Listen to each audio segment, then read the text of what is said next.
कि तोई कैसी आए गई नींद,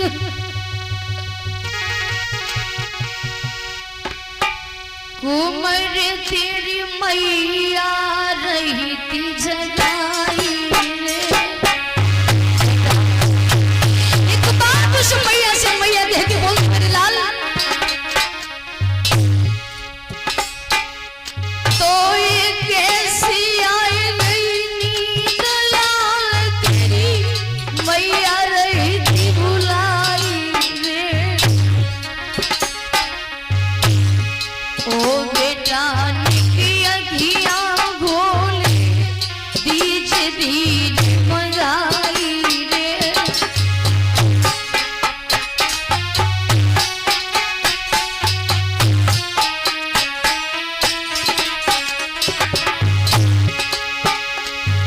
जीवन का सारा था, लेकिन तू भी मुझे छोड़ के जा रहा है कुमर। एक बार तो तुम मैया से मैया कह के बोलते मेरे लाल,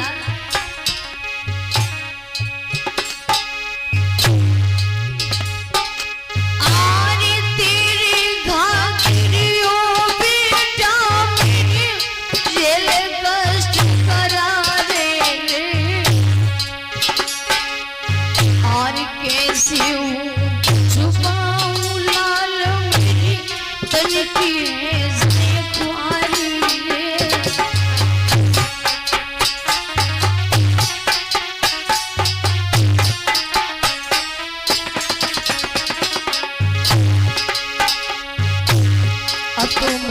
रही।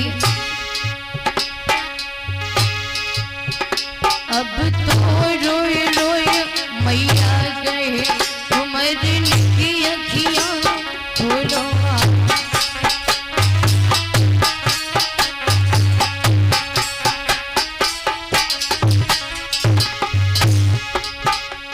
आरी अखियां खोलो लाल मेरी अखियां खोलो। अब तो रोए रोए, अब तो रोए रोए, अब तो रोए रोए मैया कहे भैया। याद रहे बहनों, विशेष बात क्या होती है माताओं, जब मैया कृष्णा का पति था तो पुत्र नहीं, लेकिन जब गोद में खिलौना आया तो सारे टूट गए। पति भी दुनिया को छोड़ के चला गया, जीवन का सहारा केवल वो बेटा।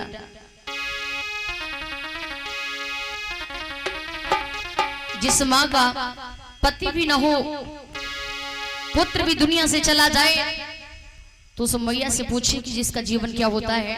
आज के समय के लोग वो हैं, अगर जिस माँ का पति चला जाए, जब तक एक मैया का पति रहता है लोग उस मैया की इज्जत करते हैं, अगर पति चला जाए तो लोग उस मैया की इज्जत भी करना भूल जाते हैं। और जिस माँ के सामने जवान बेटा दुनिया से चला जाए और माँ घर में बैठी हो, उस मैया के सीने पर हाथ रख के देखिए और कहते भी हैं कि वैसे तो दुख बहुत है, बड़े दुखी हैं चार, और भूमि हरड़े भैया मरण, पुत्र शोक और नार। अरे जिस भाई की जमीन हड़प ली जाए उससे पूछे कि दुख क्या होता है। जिस भाई का कांधे से कांधे लगाने वाला भाई चला जाए, उस भाई से पूछे कि भाई का कष्ट क्या होता है। जिस मैया का पति चला जाए उससे पूछे कि दुख क्या होता है। जिस भाई की पत्नी चली जाए, दो दो रोटियों के लिए परेशान हो जाते, उससे पूछे कि दुख क्या होता है। लेकिन माताओं, सबसे बड़ा दुख, एक माँ कहीं तक बिन पति के तो रह सकती है, लेकिन एक मैया बिन बेटा के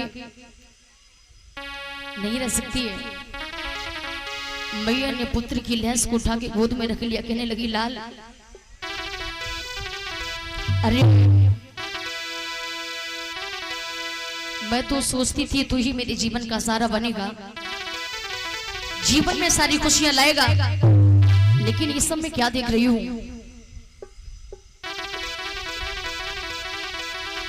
चूमते पुचकारती हुई बोली है लाला कि चैत गर्भों में रहो, वर और सोयो रे काया में। अरे बेटा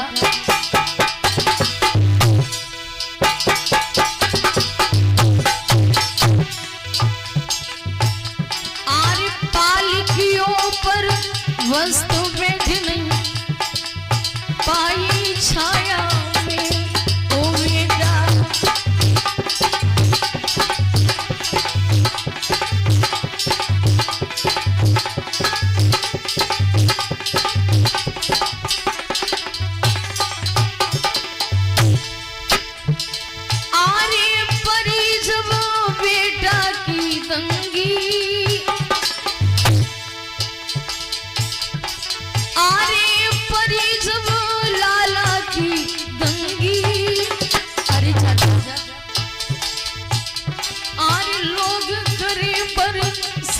की मारे सासे और नंदी।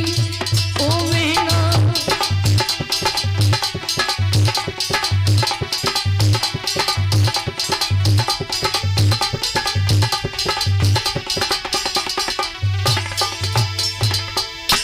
करम गति तारे नाई डरे।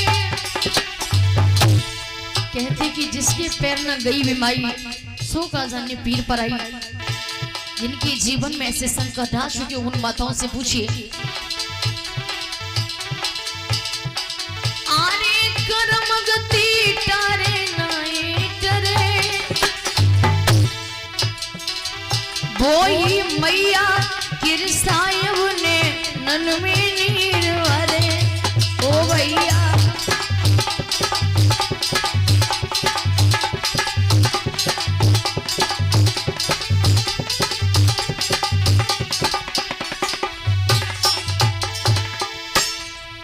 अब तो उस मैया को वहां कोई धीरज धारण कराने वाला नहीं है, कोई समझाने वाला नहीं है बहनों।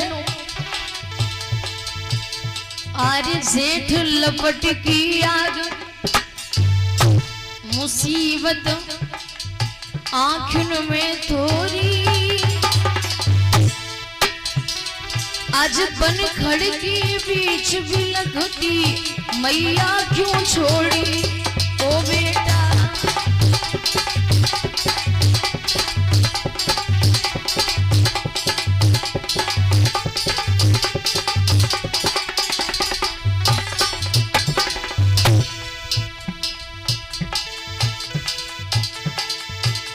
लाश पे बिलख बिलख रोवे। अरे बात दुखिया को लाली अकेलो झाड़ी में सोवे। ओ वेना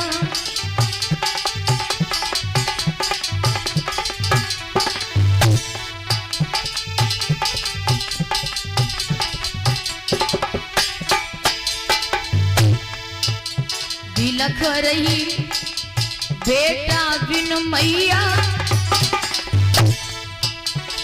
आरे बिलख रही बेटा बिन मैया। आरे जल बिन तड़वे मीन की कुड़ रही बछड़ा बिन गैया। ओ भैया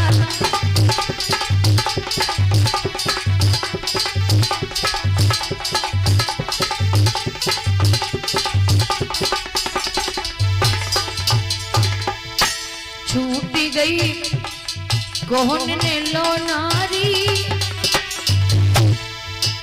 और गैया सीड कराई लला की रोवे महतारी। अरे गैया सीड राय कुमार की रोवे महतारी।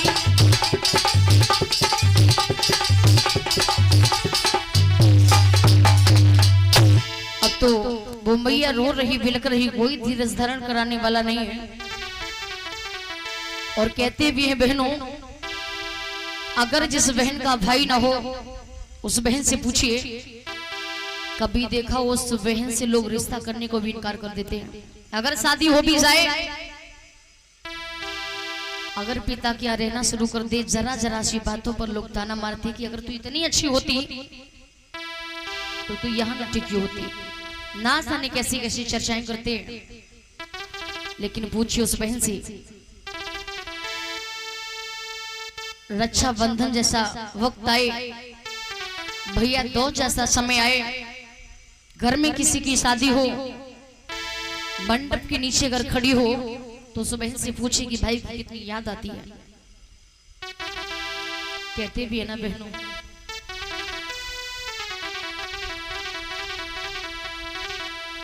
ये तो वो बहनें जानती होंगी जिनके भाई नहीं है।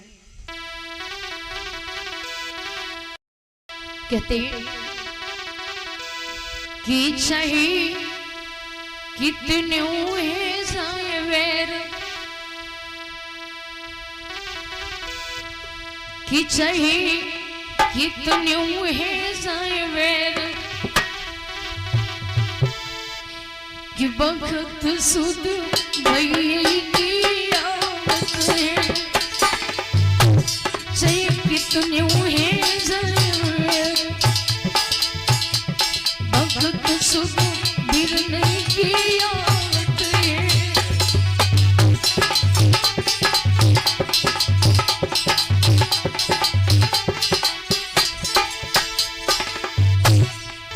लेकिन मैं तो कहती हूँ सबसे बड़ी बदनसीब तो वो होती है जो बहन जिसका भाई होने के बाद ही उस बहन को भाई का दुलार न मिले।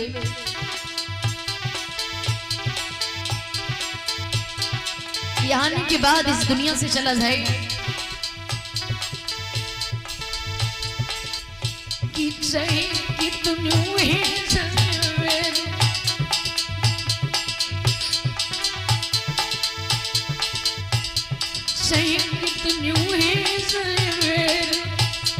भगवत सुध भई की आमद है।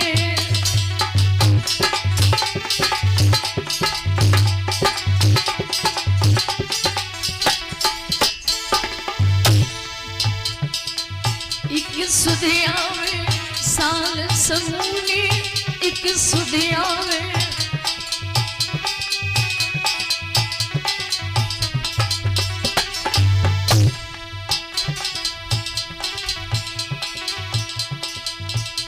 राखी की धुआं,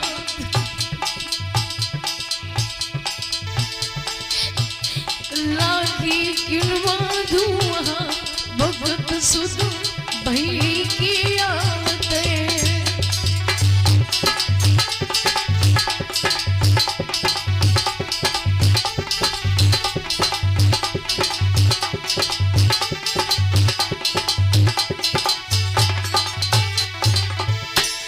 और कहते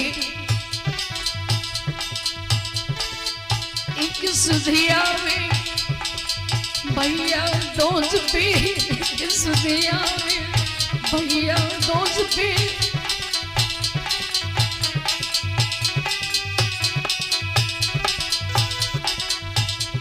हम किन्हीं खावे दोज, हम किन्हीं सुध गिरने की आमद है।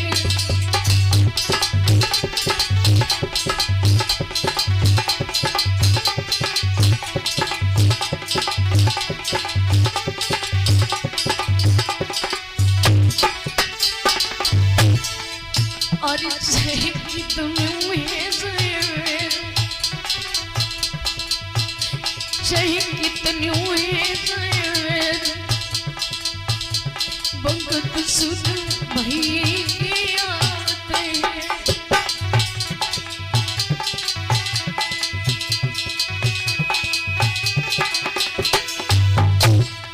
और कहते एक सुधिया में बामड़े पे, एक सुधिया में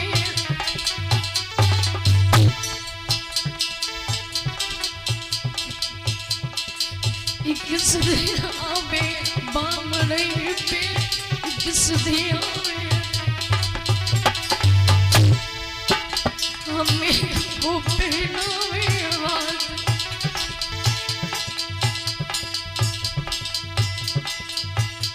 हमें को पहनावे हाथ, भगवत सुध भई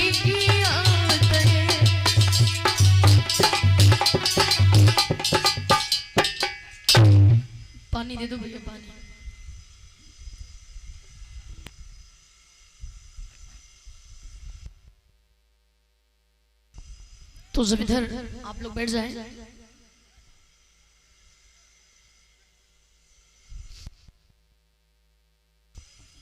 इसीलिए तो कहते ना कि जिसके पैर न गई बीमारी सो का जाने पीर पराई।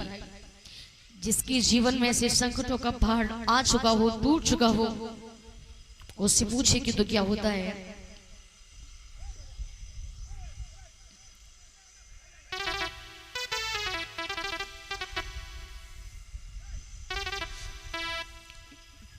तो जब इधर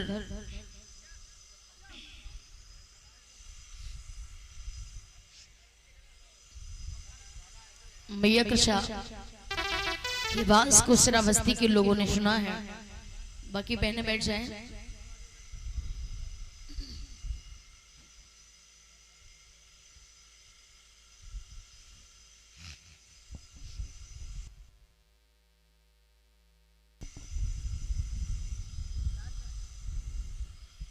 श्रावस्ती के लोगों ने आकर के मैया कृषा को कहा कि जमाने में ममता की कीमत न होती,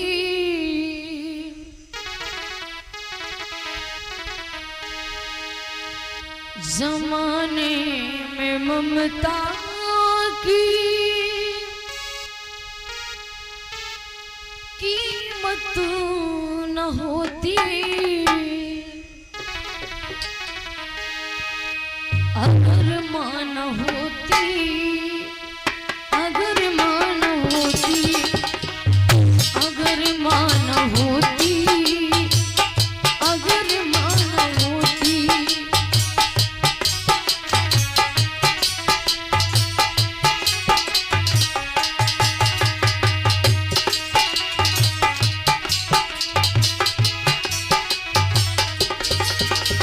मैं देखती हूँ कुछ बच्चे माँ बाप को इज्जत देना नहीं जानते, कुछ बच्चे माँ बाप की इज्जत नहीं करते, दो टाइम की दो रोटियां देना पसंद नहीं करते। अरे पूछिए उस माँ से जिस माँ ने मेहनत मजदूरी करके जिस बच्चे को पाला हो, वही बेटा बड़ा हो करके माँ को यदि लाठियों से मारे, बीवी को लेकर के माँ को मार के छोड़ के प्रदेश चला जाए, वो बूढ़ी मैया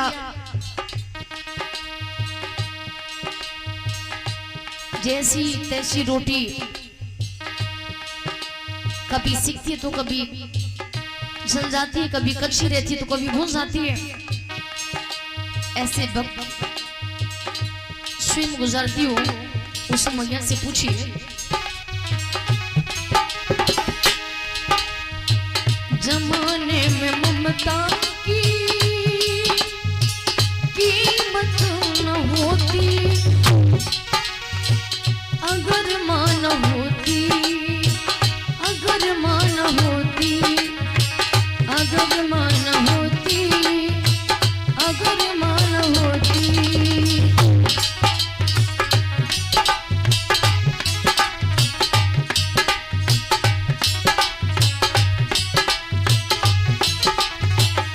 और कहते हैं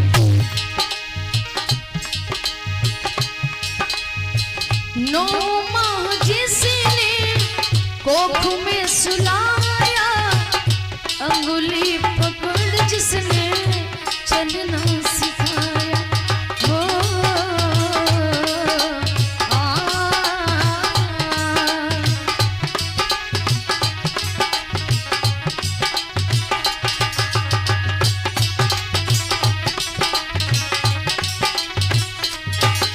और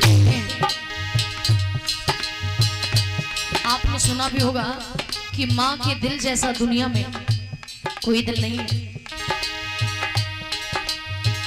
नन्हे से बालों को गोद में लेकर के बेलदारी करने जाती है, पति गुजर जाता है, दिन भर काम करती, शाम को आकर के खाना बनाती खाती है, सुबह उठ के फिर चली जाती है।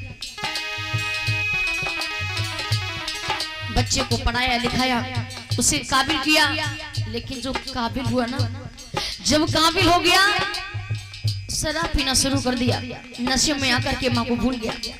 एक लड़की से प्यार करना शुरू कर दिया। वो कहती कि मुझे नहीं लगता कि तुम मुझे चाहते हो, अगर आप माँ को मार के उस अपनी माँ के कलेजे के टुकड़े को निकाल के लाओ तो मैं समझ जाऊंगी कि तुम मुझे चाहते हो। वो बच्चा माँ को मारने के बाद उस टुकड़े को ले जाता है, फिर भी वो लड़का जहां गिरता है, वो टुकड़ा जहां गिरता है, वो मैया बोल नहीं सकती, लेकिन उस माँ की ममता से उस टुकड़ा से आवाज आती है कि बेटा तुझे कहीं चोट तो नहीं आई। एक बेटा ने माँ को मार के खत्म कर दिया हो, लेकिन फिर भी माँ की ममता जब बेटा गिरता तो कहता कि बेटा तुझे कहीं चोट तो नहीं आई। ये होती है माँ की ममता। देखिए क्या समझा बच्चे की माँ ने कैसे तुम्हें दुनिया दिखाने का काम किया है। अरे जिनकी संतान नहीं होती, जिनकी औलाद नहीं होती, उनसे पूछिए कि औलाद पाने का दुख क्या होता है, या औलाद नहीं होने का दुख क्या होता है।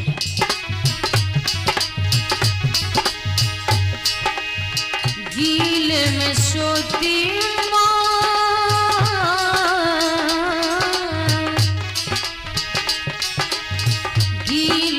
सोती माँ, सूख में सुलाती, अगर माँ न होती, अगर माँ न होती, अगर माँ न होती, अगर माँ न होती।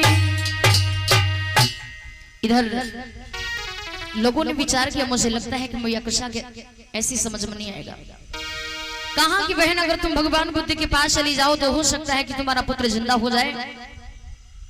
कहा क्या भैया भगवान बुद्ध हमारे पुत्र को जीवित कर देंगे? बोले वो दीन दुखियों के दाता, दुखियों के दुख दूर करने वाले, वो करुणा के सागर, दया के भंडारे हो सकता है अगर तुम बुद्ध के पास चली जाओ तो वो तुम्हारे दुख को भी दूर कर दे। मैया ने पुत्र की लहस को गोद में उठाया, जाकर के जेतवन में शास्ता बुद्ध के पास पहुंची।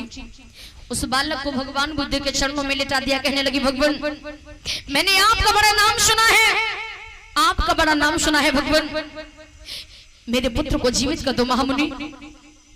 भगवान बुद्ध ने कहा बेटी मानव का जीवन एक पानी के बुलबुले के समान होता है। इस धरती पर जो भी आया है, जिसने भी जन्म लिया है, जन्म है तो मृत्यु तो अवश्य। क्यों रो रही हो? कहा भगवान मेरा बेटा अभी मरा नहीं है, आप तो दुखियों के दुख को दूर करने वाले, इस दुखिया के दुख को भी दूर कर दे भगवान। तो भगवान बुद्ध ने विचार किया, मुझे लगता है ऐसी ऐसी समझ में नहीं आएगी। कहा बेटी काम करो, हम तुम्हारे पुत्र को तो जीवित कर देंगे, काम करो, जो ये सामने नगर दिखाई दे रहा है इस नगर में जाओ और किसी घर से एक मुट्ठी सरसों लेकर के आओ। मैया दौड़ दी, लेकिन भगवान बुद्ध ने कहा सुनो, एक मुट्ठी सरसों कहां से लानी है? कहा बताइए भगवान कहां से लानी है? तो कहा कि एक मुट्ठी सरसों उस घर से लानी है जिस घर में कभी कोई मरा ना हो, जिस घर में कभी किसी की मौत ना हुई हो। मैया के अंदर सोचने समझने की क्षमता नहीं रही जो सोच पाती, भाग दिए। नगर में जाकर के पहुंची, गृहपति से कहा भैया अगर आपके घर में सरसों हो तो एक मुट्ठी सरसों दे दो भैया। वो गृहपति बोला बहन एक मुट्ठी सरसों का क्या करना है? अगर आप लोग यहाँ बैठा करें तो बातचीत मत करा किया करें, ठीक है? नहीं तो फिर सामने बैठा करें, बोल दो तो फिर टेंशन शुरू हो जाती है।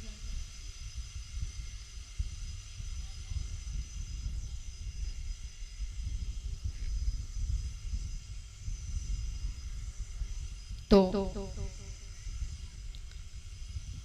वो गृहपति बोला बहन एक मुट्ठी सरसों का क्या करना है? कहा भैया भगवान बुद्ध ने कहा कि एक मुट्ठी सरसों लेकर के आओ तो हम तुम्हारे पुत्र को जीवित कर देंगे। कहा तुम अभी पुत्र के लिए रो रही थी, एक मुट्ठी सरसों से बेटा जिंदा हो जाएगा? कहा हाँ भैया। वो कहने लगा कोई बात नहीं, एक मुट्ठी सरसों क्या जितनी भी सरसों चाहो ले जाओ, कैसे भी तुम्हारा पुत्र जीवित हो जाए।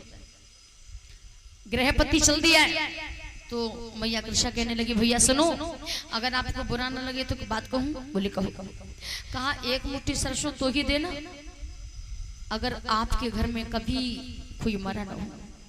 वो गृहपति बोला अरे बहन अभी एक सप्ताह हुआ है मेरा जवान बेटा दुनिया से चला गया है, वापस चली आती।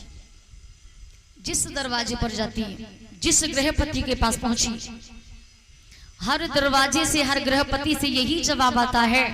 कोई कहता माँ खत्म हो गई, कोई कहता पिता गुजर गए, कोई कहता भाई चला गया, तो कोई कहता बहन चली गई। ऐसा कोई घर नहीं मिला। मैं पूछती हूँ बहनों, कि आज भी कोई ऐसा घर मिल सकता है जिस घर में कभी कोई मरा ना हो? कोई घर नहीं मिल सकता। जब मैया कृष्णा ने ये सुना तो विचार किया, मेरा तो केवल एक ही बेटा गया है। कोई कहता माँ चली गई, कोई कहता पिता चला गया, कोई कहता भाई, कोई कहता बहन, कोई पत्नी, कोई पति।